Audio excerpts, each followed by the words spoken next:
Puji nama Tuhan, Shalom saudara yang terkasihi di dalam nama Tuhan Yesus Kristus.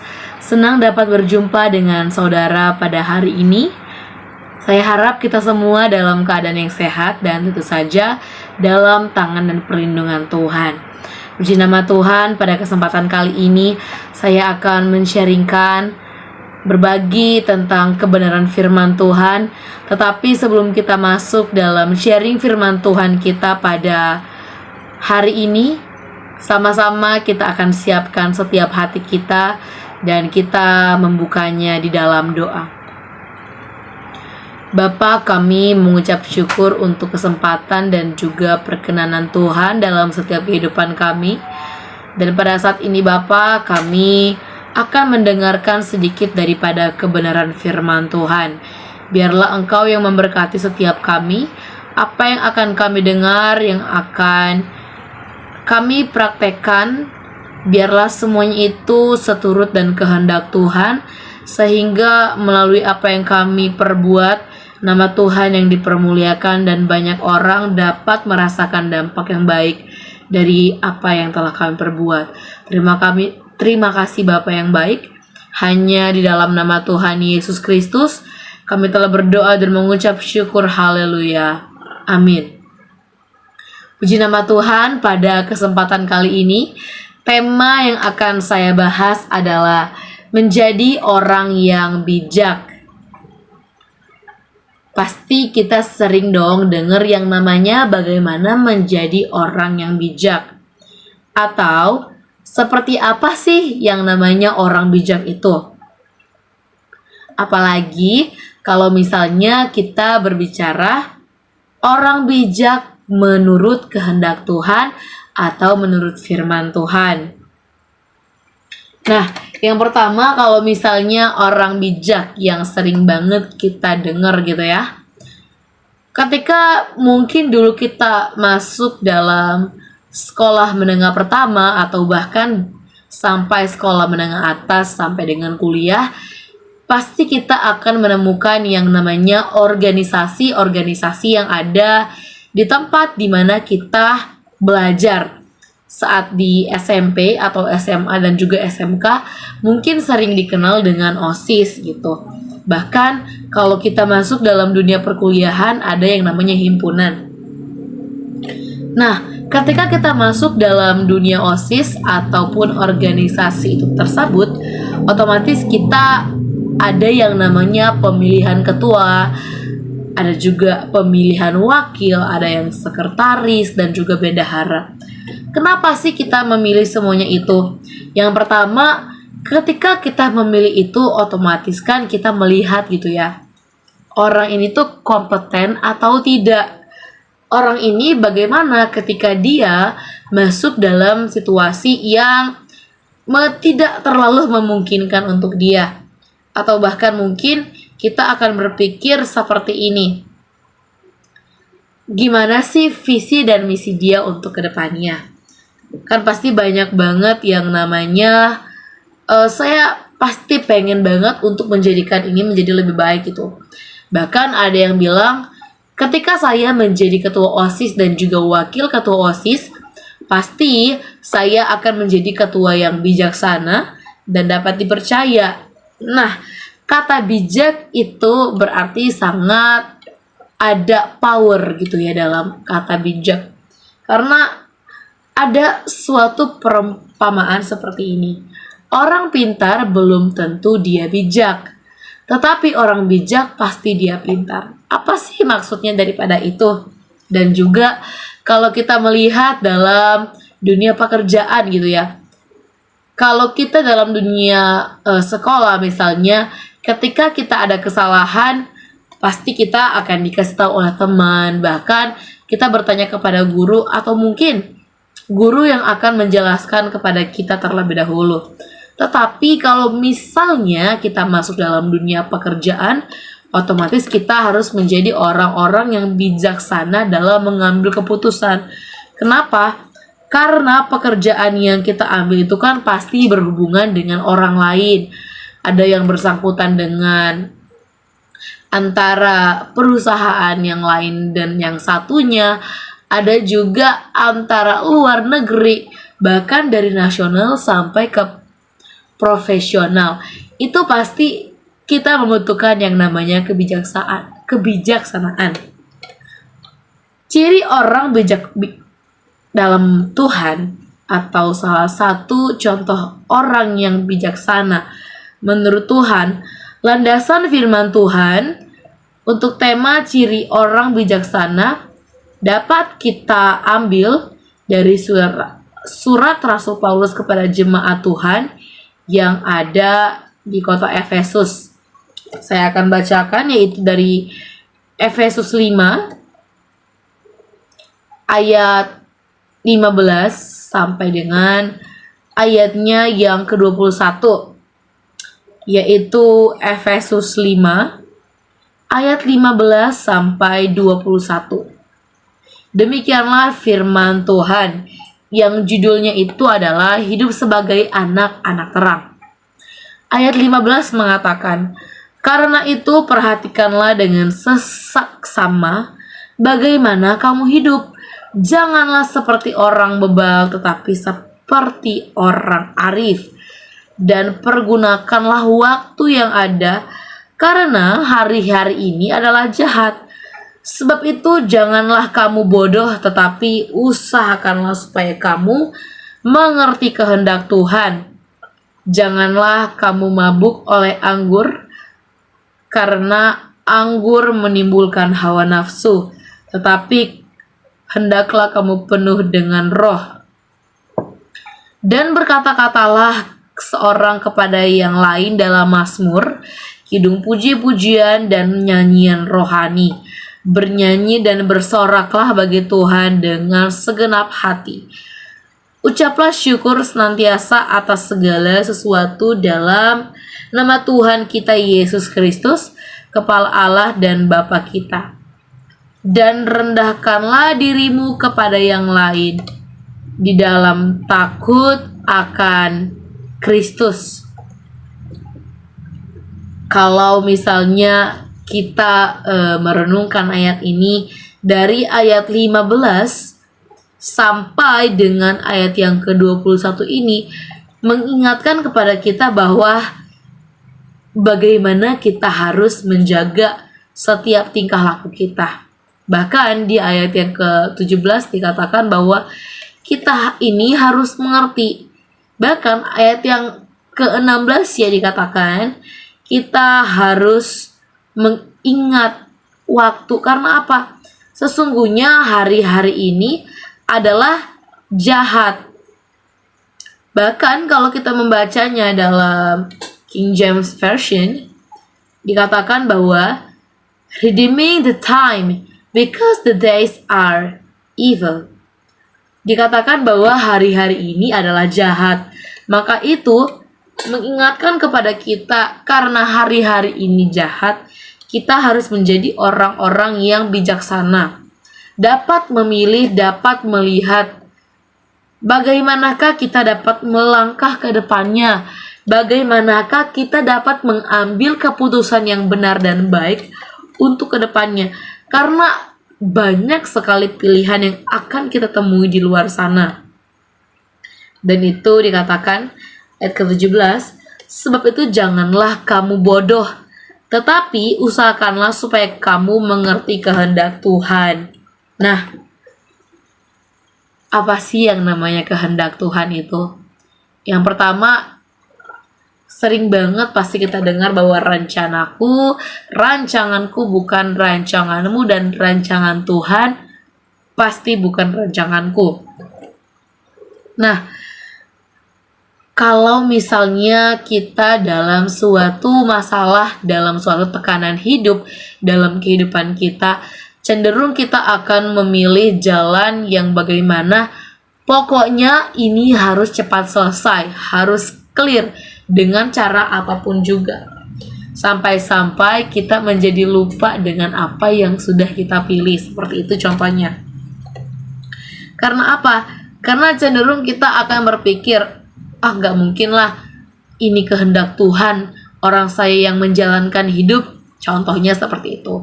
Kadang kita ini terlalu menganggap sepele yang namanya kehendak Tuhan dalam setiap kehidupan kita. Nah, setiap kita ingin disebut bijaksana di hadapan orang lain. Itulah sebabnya kita menempuh pendidikan setinggi-tingginya. Tetapi, apakah kita ingin disebut orang bijaksana di hadapan Allah? Seperti apakah orang yang bijaksana di hadapan Allah? Alkitab berkata dalam ayat 17 tadi, sebab itu janganlah kamu bodoh. Ayat di atas bisa diterjemahkan dengan sebab itu hendaklah kamu pintar, hendaklah kamu cerdas, dengan berusaha untuk mengerti kehendak Tuhan. Yang namanya orang usaha kan pasti namanya gak gampang gitu ya. Bahkan orang buka bisnis aja di zaman sekarang banyak banget pergumulan yang pasti mereka alami gitu ya. Tetapi kalau mereka tidak bijak dalam memilih, dalam teknik marketing kan juga pasti harus dipelajari gitu ya. Makanya itu jangan kita hanya menuntut Tuhan untuk melakukan hal yang baik dalam kehidupan kita, sedangkan kita sendiri tidak mengerti apa yang menjadi kemauannya Tuhan dalam setiap kehidupan kita. Maka itu, apakah kehendak Allah yang harus kita ketahui? Alkitab berkata dalam Roma 11 ayat 36, sebab segala sesuatu adalah dari Dia, dan oleh Dia dan kepada Dia. Bagi Dialah kemuliaan sampai selama-lamanya. Kehendak Allah bagi setiap kita adalah agar hidup dan segala yang berkenan kepada Allah. Yang artinya apapun yang kita perbuat itu semuanya harus didasarkan kepada Tuhan. Contohnya seperti apa? Hal kecil apapun. Kolose 3 ayat 23 mencatat bahwa semuanya itu harus kita lakukan seperti kita melakukannya untuk Tuhan dan bukan untuk manusia. Ketika kita dalam satu event, pastikan kita merencanakannya dengan sangat baik gitu ya.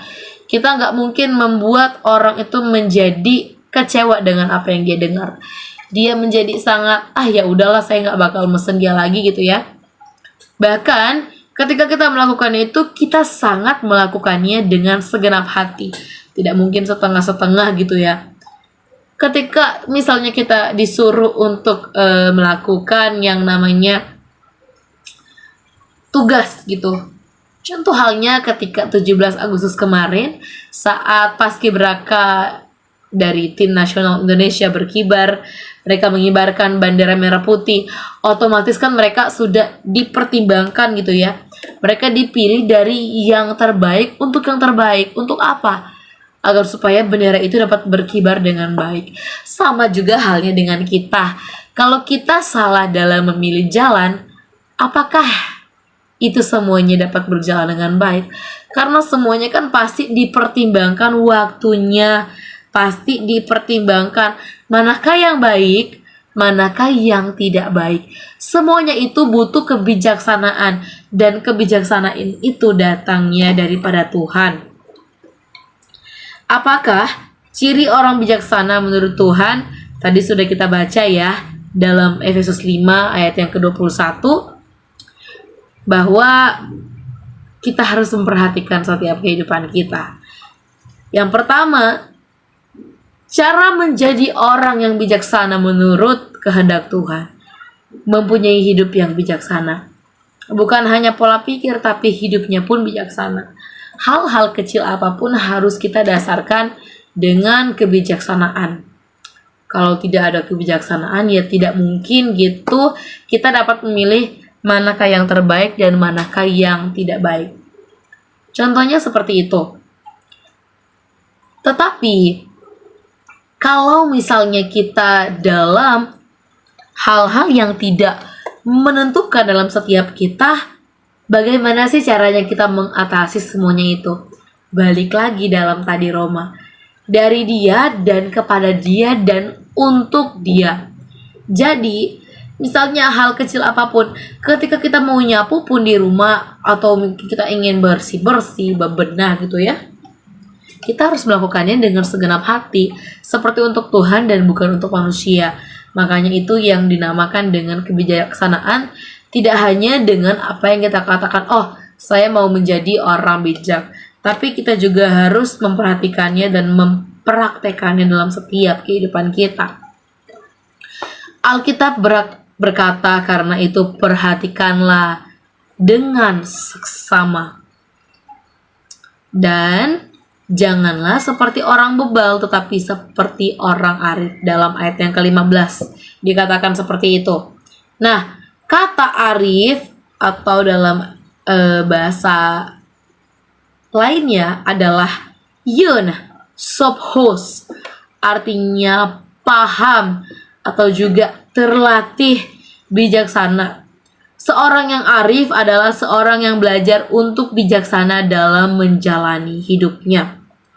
Dia hanya akan mempergunakan hidupnya untuk memenuhi tujuan Allah atas hidupnya, kepada hal-hal yang tidak mengarah kepada hal-hal yang tidak baik.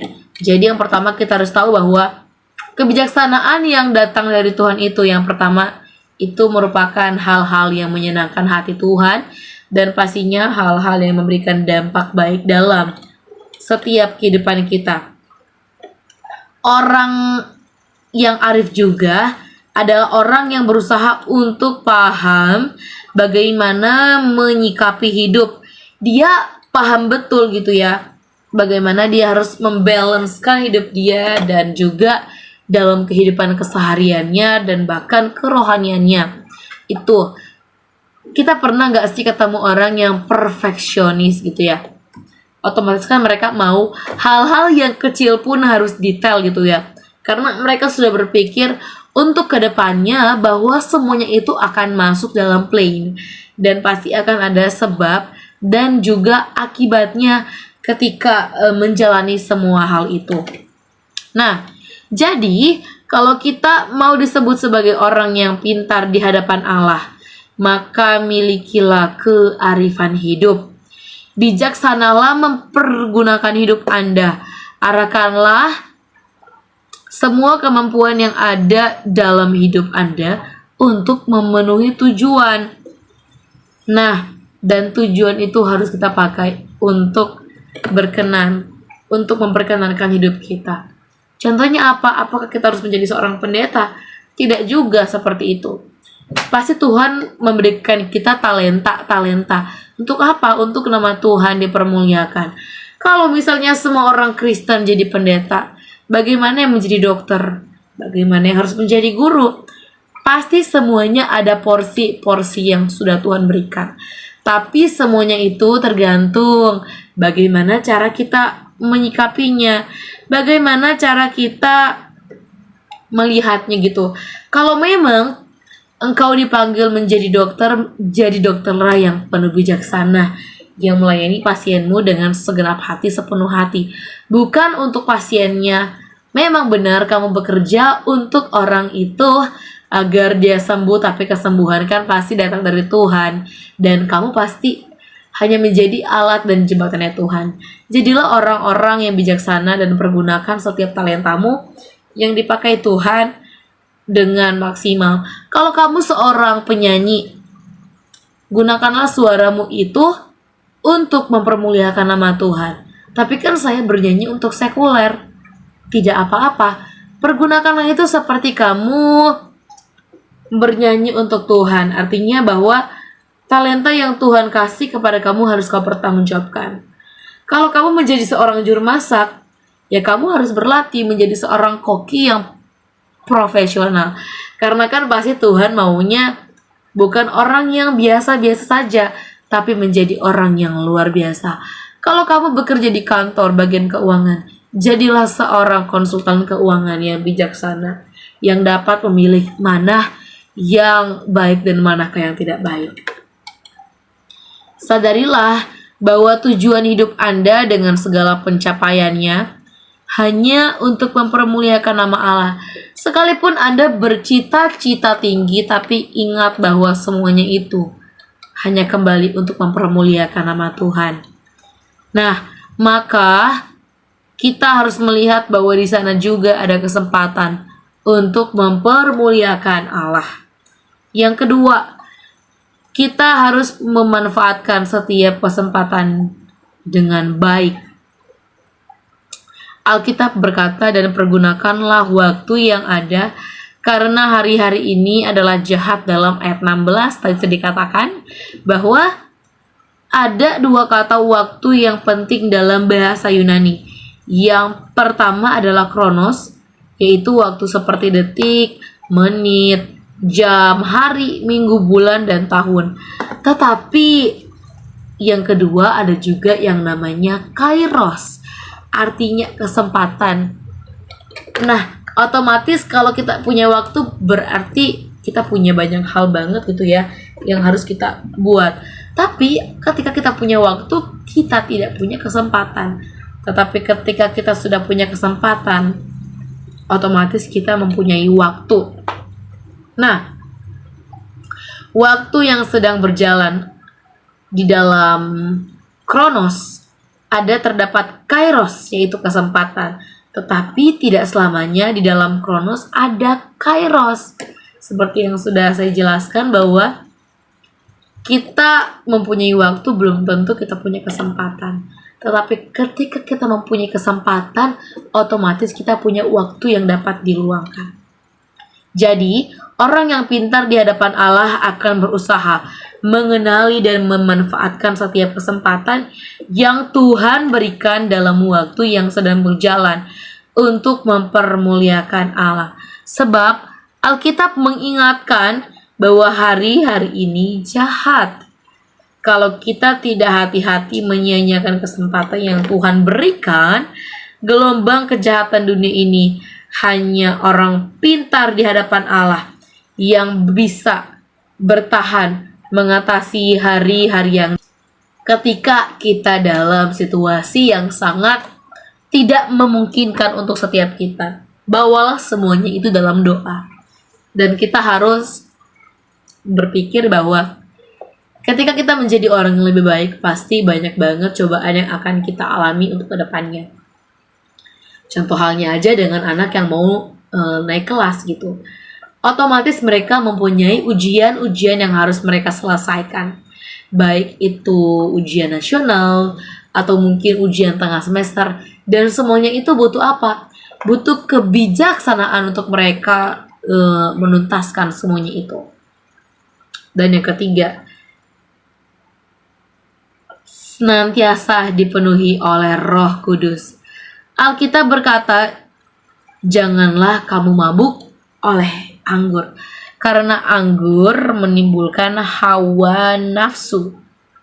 Tetapi hendaklah kamu penuh roh. Ayat 18, di sini penuh Roh Kudus diperbandingkan dengan mabuk anggur.